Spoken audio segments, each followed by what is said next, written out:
Okay, so this is part 3 on the lecture for reliability indices. Moving on to Weibull probability density function. Okay, so for the Weibull probability density function, now this is naman yung this describes how the probability of a failure is distributed over time. Okay, okay, PDF. Okay, so take note, no? Or in simpler terms, yung PDF, it tells us how likely failures are occurring around a specific time. Okay? Unlike yung sa cumulative probability natin, this is not cumulative, no? It's not from start to finish or to a certain time.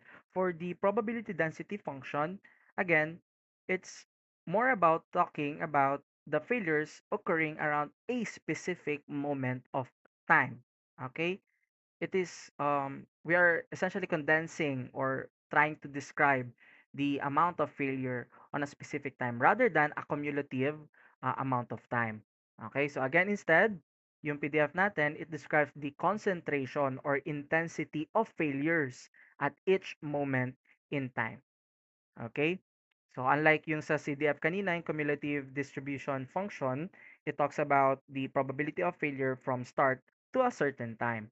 For this one, we're going to talk about the concentration or intensity of failure at a certain period under the curve or under the distribution. Okay? So the formula for that would be, okay, wait. Okay. Maliit na f, t is equal to beta over n eta quantity time over eta raised to beta minus 1 times e raised to negative tan eta beta. Okay? So, ito yung formula natin for the Weibull probability density function, the PDF. Okay?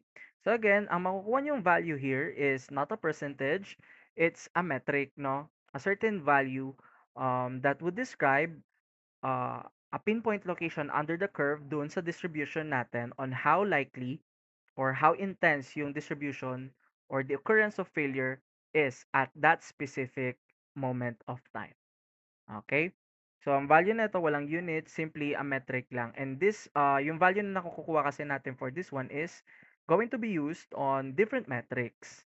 Okay? Those metrics we'll go over later. But for this one, if you're going to be asked what is the probability density at a specific the probability density of a failure at a specific time, ito yung equation na gagamitin natin.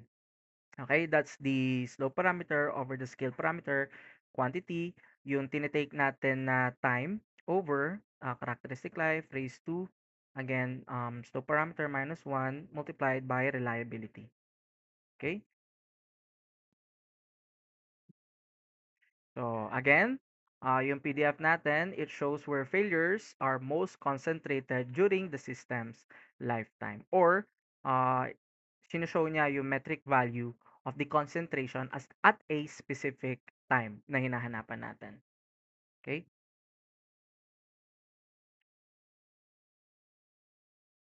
So, also take note, etong probability density function is actually just a derivative of the cumulative distribution function. Kasi nga, again, yung cumulative distribution function kasi essentially it's getting the values under the curve. But for this one, itong maliit na ft or the probability density function, since it's a derivative of the CDF, essentially you're looking at a certain value under the curve. Okay, so this is ft is actually the derivative of yung CDF natin over time. Okay? Pag dinerive mo yung equation natin from the CDF, ito yung makukuha nyo lang din. Yung equation for the PDF. Okay? So, in reliability engineering, yung PDF natin, it helps the engineers identify now how likely or what's the concentration in statistics, most likely the failure is going to happen at a certain period of time. Okay? So, wala masyadong problem solving for that. But, again, input-input lang naman ng values here. Just remember your equation, no? So, next is, what if naman, marunong na kasi kayo marunong na kayo maghanap ng cumulative probability of failure at a given time hanggang at a given time. Tapos alam niyo na rin paano kumuha ng reliability at a given time and also yung density ng failure at a given point of time under the distribution. Paano naman pag tinanong kayo, um, ano yung probability na magfe-fail yung item between two periods of time? So, for example, kanina, no? Ano yung probability na magfe-fail yung item ko from 1,000 hours hanggang 2,000 hours? So, meaning, at the 1,000 hour mark, ano yung probability na magfe-fail siya hanggang 2,000 hour mark? Okay? Between 1,000 hours and 2,000 hours, ano yung magiging probability of failure? So, how do we solve that one? Okay, wait. Pull tayo ng problem here.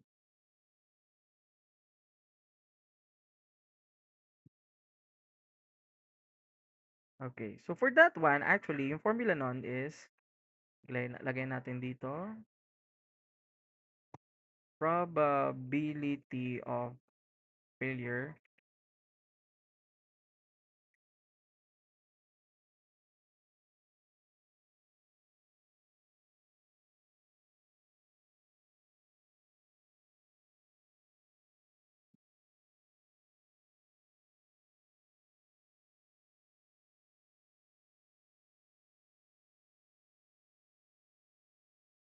between two times. Okay?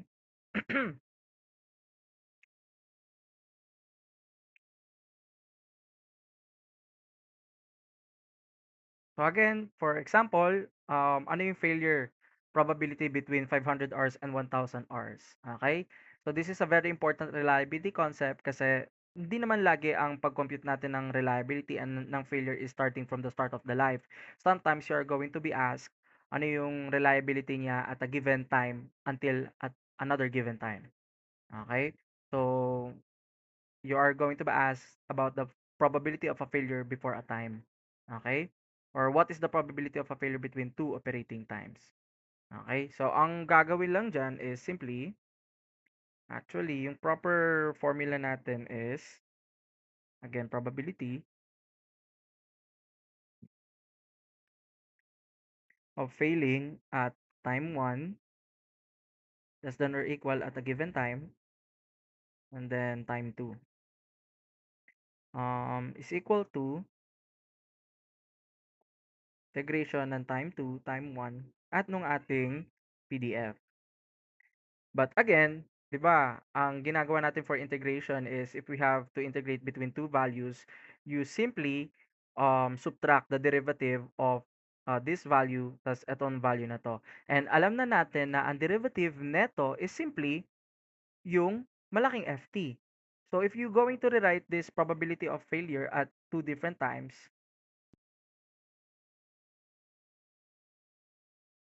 you can rewrite it as yung CDF at time 2 minus yung CDF at time 1. Okay? Ganyan lang. Okay? So, for example, what tayo example? Example number 5.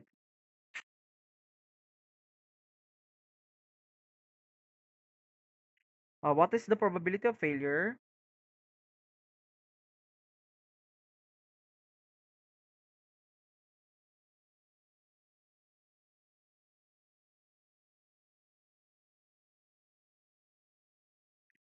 between 5,000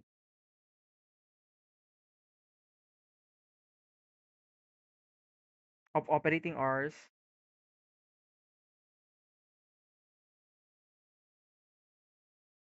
and 8,000 Ay, kilometers pala 'to. Let's use yung gamit nating given kanina. Operating kilometers and 8,000 kilometers. Okay? So, rewrite niyo yan, P, between 5,000, yung time between 5,000 and 8,000, its probability of failure is going to be, kunin niyo yung F ng 8,000 minus F ng 5,000. Okay? So, if you're going to rewrite that, F ng 8,000, look back yun sa formula natin ng F kanina. Ito. So, rewrite muna natin siya as 8,000. Okay? So, that's quantity 1 minus E raised to negative 8,000 over 8,000. Kasi ito yung bagong T natin eh. Raised to, same slope. Anong slope na gamit kanina? 2.5. Take note we're using the same given as example number 4. So, this is yung probability of failure at 8,000 minus yung probability of failure at 5,000. Nakuha na natin to, di ba? So, that's E raised to 5,000 over 8,000 raised to 2.5. So, what's the probability of failure between these two operating periods?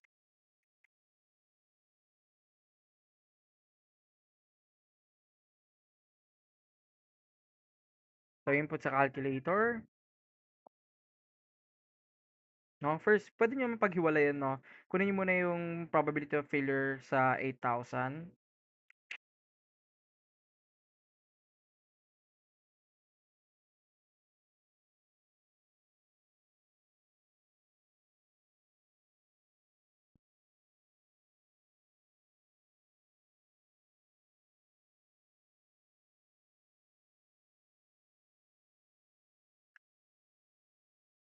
Okay, yung probability of failure natin during that time is pag 8,000 kilometers, 0.6321.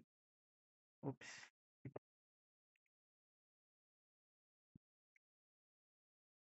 0.6321 roughly. Okay? So, if binalikan natin yung problem kanina at 8,000 hours, no? This is the probability na magfe-fail yung um, item. Actually, this is simply just 1 minus e raised to 1. Tama? Kasi if I remember, e raised to 1 is 3 point something. So, minus 1, 6.321. Okay? Minus yung probability of failure at 5,000 kilometers. So, yung nakuha natin values kanina, no? Minus 0.26577. Tama ba? 26.57 ba yung nakuha natin kanina? Yes, 26.57. Okay? So, minus nyo lang siya, makukuha nyo na yung probability of failure between these two operating scale. Okay? 0.6321 minus 0.2657. 36 point, 0.36, oops, 64. Or, since probability pinag-uusapan natin, the probability that the unit or the bicycle will fail between 5,000 kilometers and 8,000 kilometers is equal to 0.366, oops, percentage nga pala. So, 36.64%. Ibig sabihin, pag may bisikleta kayo, pag nasa 5,000 kilometers na siya, from 5,000 kilometers to 8,000 kilometers, you can expect that your bicycle will fail um, at a rate of 36.64%. Or if we're going to talk about all the units, ilang units ba ng bisikleta yon? Ilang units ng bisikleta yung pinag-uusapan natin? 12,000 units. So, at 5,000 kilometer mark hanggang 8,000 kilometer marks out of the 1,200 units of bicycles, you can expect na 36.64 will fail. Okay? Yan yung pagkuha natin ng probability of failure between two times. Um, yes. Okay. So, yun yung pinagamitan netong probability density function. You can use this equation right here, plug it on your calculator diretso, no? Using 5,000 tsaka 8,000 here, tas yung equation natin ng FT for this one. Just note na yung t na gagamitin nyo dito is x, no? Kasi meron tayong T1 and T2. X is unknown. So, for integration, x yung t nyo dito sa formula. Pag ito yung ginamit yung equation para sa paghanap ng probability of failure between two times.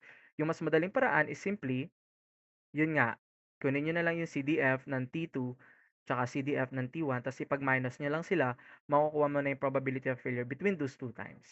Okay? Another application of the probability density function is in the equation of the hazard rate. Okay? So another reliability index is the hazard rate. So what is the hazard rate? Okay?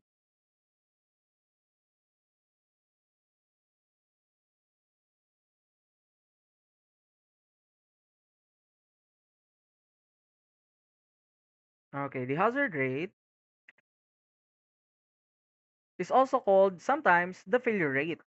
Okay, the difference is um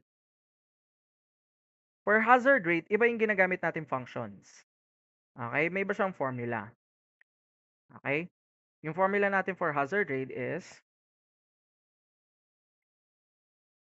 HT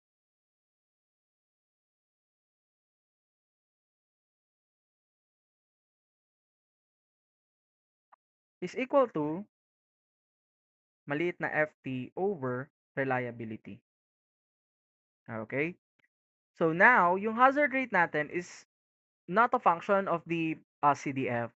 Okay, it's a function now of the density, is the function now ng probability density distribution or function. Okay, yung hazard rate natin, it's more specific at a given certain time rather than the hazard rate of a cumulative value.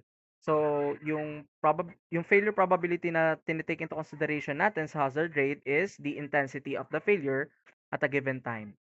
Okay? So, yung hazard rate natin again is FT over RT, or again, FT natin is PDF over reliability.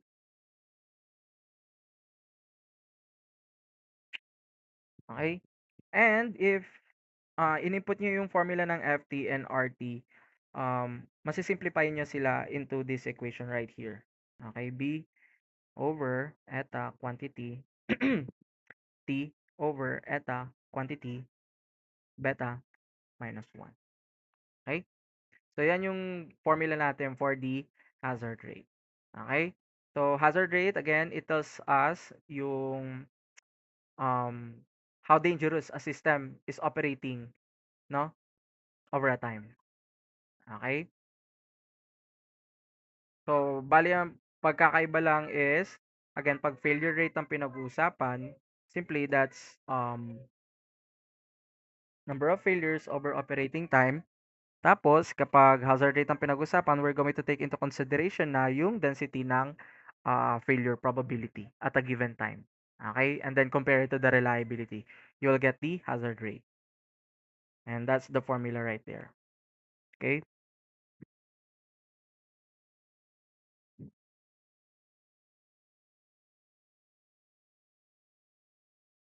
Next,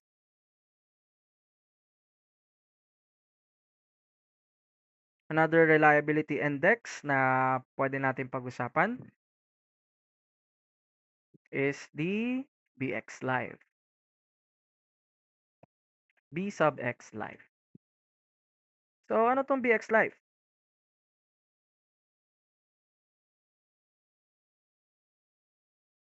So, itong BX Live naman ngayon is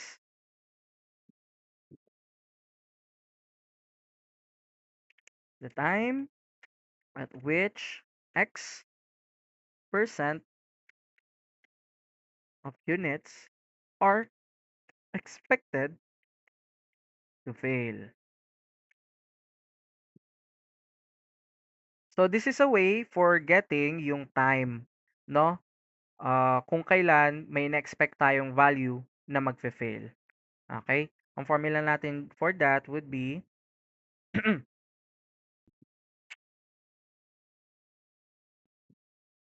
reliability time is equal to E raised to, again, negative T eta raised to beta. Okay? Sir, saan dyan yung BX Life? Weibull reliability function lang yan. So again, BX Life is for knowing, no, yung time uh, para malaman natin yung X% of units are expected to fail. So, ibig sabihin, let's say, you're asked,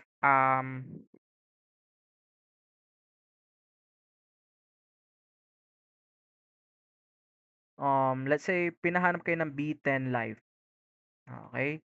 B10 life. Look at the subscript, no? X. And again, X is the percentage ng unit na magfe-fail. So, simply, i-substitute nyo dito sa reliability yung um, yung actual reliability sa B10 live. And again, yung 10 na to is yung indicator natin na ng percentage na magfe-fail. So, if 10% yung magfe-fail, ilang percent yung reliable? Siyempre, 100% minus 10%, 90. Okay, 90%. And ipalit natin yun dito sa reliability. So, hindi percentage ang ginagamit natin sa mathematical equations. Again, naka-in fraction tayo. So, 90% is 0.9. Okay, is equal to e raised to negative t characteristic life beta. Yan ay pag pinapahanap kayo ng B10 life. So, pag B50 life, ano yun? So, ine-expect natin na 50% yung magfe-fail. So, ilan yung reliability? Eh di, 50% din. 0.5 e raised to negative t eta beta. Okay? Ganyan yung ano natin doon. So, let's say again, B30 life. So again, we're expecting na 30% magfe-fail. So ang reliability ko is 0.7 is equal to E raised to negative T over eta B. Sir, para saan nga itong equation na to? Again, these equations are used para malaman natin yung time na ine-expect natin na magfe-fail yung 30% ng items. Okay? So let's have an example. Example number 6.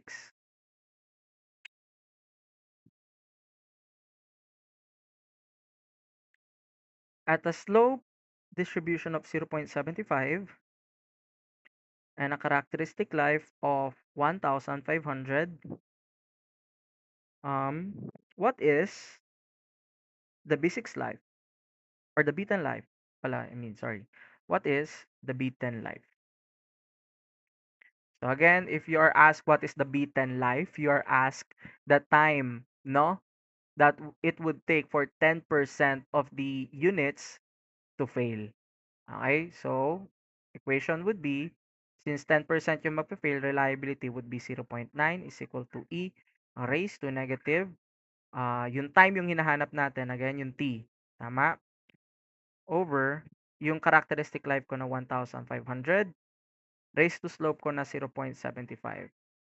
So, yung B10 is equal to yung time for this equation is equal to, so shift solve nyo yan or algebra nyo, kayo bahala. 0.9 alpha equals alpha E raised to negative alpha X over characteristic life raised to 0.75. Shift solve.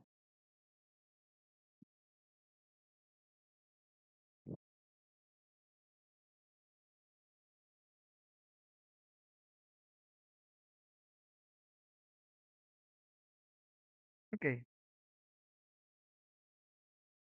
So, ang nakuha ko is, let's say na naka-hours to para meron tayong unit. So, 74.644 hours. Okay? So, meaning, it would roughly take 75 hours dun sa buong sa buong component system natin, it would take 75 hours for 10% ng buong units to fail. Or, yung unit natin, it's 10% likely to fail at 75 hours. Okay? Yun yung B10 natin, yung BX life.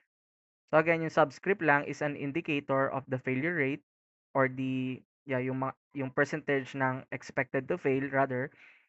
And then yun lang, input nyo lang yung equation natin for reliability such that yung reliability natin is kung ano yung nakadepende dun sa failure percentage natin. Okay? Makukuha natin yung time for that specific failure percentage. Okay? That's pretty much it. So those are some of the indices na ginagamit natin for reliability analysis. Take note, itong mga Weibull formulas na ginagamit natin is two-parameter Weibull distribution lang to ah. Two parameter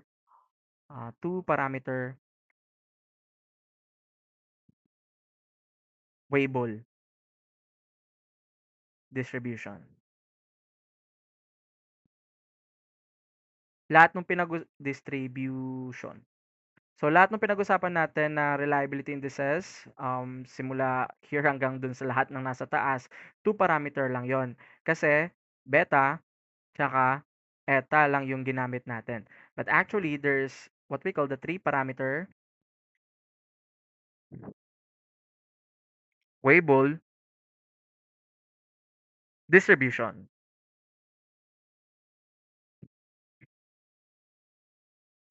Yun ay yung beta, eta, tsaka, hold on, ano bang Greek symbol ginagamit ng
Okay, itong symbol na to, yung ginagamit natin for this for the third parameter.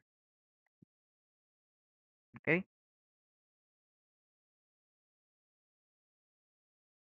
The gamma. Okay, gamma, yung gamma symbol. So ano tong gamma symbol na to? That's the location parameter. Ano yung location parameter na yan? Okay? Itong location parameter na to, sometimes, some components and systems are created so that the initial life nila, they are created na walang failure talaga. Okay? At a specific life, no? Initial life. On some components and systems, they are created to have an initial life na hindi magfe-fail. Okay? Doon tayo nagkakaroon ng location parameter. Okay? Doon tayo nagkakaroon ng location parameter. And yung location parameter na yan, ang mangyayari sa lahat ng equations natin above is ibabawas natin to sa time na ginagamit natin sa mga equations. Kasi pag plinot kasi natin yan, failure rate over time, di ba? This is your failure rate over time. Okay? And then, ito yung time function natin. Ang nangyayari is, for a specific time natin dito sa baba, nagkakaroon tayo ng location parameter. Okay? Itong location parameter natin, wala tayong ine-expect na failure rate. So, essentially, nagsisimula yung ating distribution after ng location parameter. Okay? Gano'n. Okay. So, ang mangyayari sa mga equations natin ngayon, ibabawas lang natin 'tong location parameter sa mga equations natin. Recall natin yung mga equations natin before, yung R, T natin, 'no? So, magiging ano na 'yan, e raised to negative time minus, oops, yung location. Okay. Same para dun sa CDF, 'no? CDF natin, 1 minus e raised to negative t minus location parameter over n b. Okay, same dun sa ft. Ft is equal to, di ba meron tayong beta over eta quantity time minus yung location parameter, eta beta minus 1, tapos e negative t minus location parameter, eta b beta. Tama? Same with hazard rate. Oops. Hazard rate magiging beta over eta time minus beta minus 1. Okay? So, for the three parameter Weibull distribution, again, nagkakaroon lang tayo ng location parameter. Yung location parameter is initial delay lang yan, no? Where we do not expect any failure at this region right here. So, mamumove yung time natin. So, pag ni-input natin yan sa mga calculation natin, simply yung time minus the location parameter. Okay?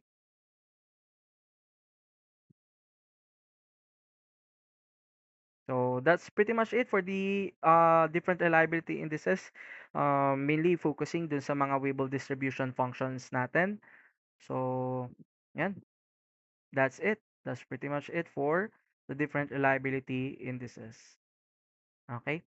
So, this will be the coverage nung magiging exam nyo next week for this finals term. Okay? So, thank you guys.